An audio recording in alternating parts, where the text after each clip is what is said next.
showing you some of my favorite strength moves for helping improve that running speed and power. And again, when we're talking about running power and speed, we're talking about those hip extensors, so our power movers that drive us with those legs back. Glutes is the main one that we focus on, but there's other muscles involved in that. So the first one that we're going to do is our single leg deadlift with an overhead press. We've worked on these earlier in order for helping with stability and balance on that leg. So now that we've mastered that, and we're working on it all the time, we're going to add a little bit of weight to it. So you're going to hold the weight on the same side as the leg that's down, and then this back leg is active. So when it's going back, you're using that glute to bring it up. Your toe is pointing down towards the ground. Your hips stay square to the ground. You come down, and then you drive that arm up. So it's opposite arm to leg, just like when you're running. Your arms and legs move opposite, so that weight comes up and the knee comes up. So you're hinging down. I bring both arms down so that my shoulders are level, which helps keep my hips from opening up. And then I go up and I drive it high. So I go down and then up, drive it high. So that knee, again, this is a powerful knee, drives up. My toe is also pulled up in dorsiflexion, just like our A march drills. Only now we go down, hold your balance, down, and then drive up.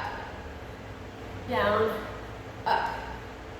So you'll do 10 to 15 on one leg, and then switch 10 to 15 on the other leg, nice and strong, and on that up part. Then a racked squat, and the racked position is here, which means I'm not resting the weights on my shoulders, I'm holding them in the front of my body, and this just forces you to use more of your core stabilizers. You go 3 seconds down, so focusing on the eccentric part of your squat, 3, 2, 1, hit the bottom, and then come up quick for a count of 1. So you're keeping tension in your squat for a 3 count, up for a count of 1. Next one is a split squat. So with this one, I would actually want my back foot to be elevated on something. Doesn't have to be too high.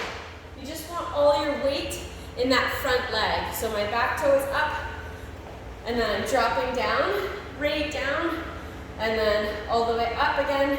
Slow on the down, 3 count, up for 1. So keeping all that weight, and then I'm driving through the heel of my front foot, up for 1.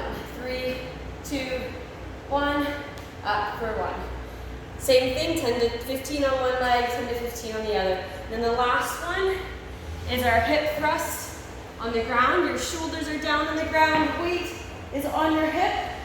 Your heels are straight underneath your knees. Down, and then drive your hips up. Focus on your glutes, so you don't want your hammies and your back taking over. So go up, squeeze your hips, up, squeeze your glutes. Down, up, and do a little pause at the top. Lower halfway down, not all the way down. You don't have to come to a full rest. Just halfway, all the way up, halfway, up. And again, you don't have to go too heavy. Make sure that you're using the right muscles and you're using good form first before you start adding on weight. Give those a try this week. Let me know how it goes.